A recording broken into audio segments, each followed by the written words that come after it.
Most men chase desire. Few create it. And that's the difference between a man women like and a man women desire. Desire isn't something you beg for. It's something you become. It's not in your words, your looks, or your money. It's in your presence. When a woman feels your presence, she feels your control. Not over her, but over yourself. That calm confidence that says, I don't need you to feel complete. That's what makes her heartbeat shift. That's what makes her chase. See, women are emotional beings. They don't fall for logic. They fall for energy.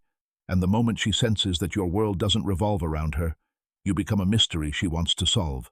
She starts thinking about you when she shouldn't. She starts feeling that pull, that quiet craving for your attention. Because true desire comes from uncertainty. When she can't predict you, she can't control you. And what she can't control, she wants. But here's the truth most men ignore. You don't create desire by acting cold. You create it by being centered. You respond when needed. You withdraw when necessary. You're warm, but not needy. Calm, but not indifferent. Your energy doesn't rise and fall with her moods. It stays steady, grounded, masculine. That's what draws her in deeper. That's what makes her question herself.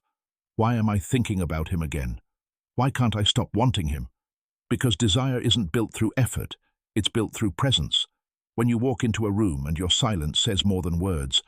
When your eyes hold her without needing to prove anything. When your life is already full and she realizes she'd be lucky just to be a part of it. That's when desire begins. That's when she invests. That's when she starts chasing you. So stop trying to convince her. Stop performing for approval. Stop seeking validation from people who don't even know themselves. Start building your frame. Start mastering your emotions. Start leading with quiet power.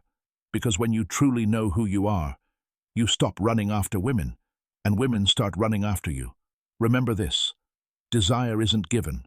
It's earned through discipline, through mystery, through strength that doesn't shout but speaks in silence. Be the man who doesn't just attract women. Be the man who makes them desire him. Not because he tries to impress them, but because his presence makes them feel something they can't find anywhere else. That's your power. That's masculine energy. That's what makes women desire you. So if like our video, please like, share, and subscribe our channel, and don't forget to press the bell icon button.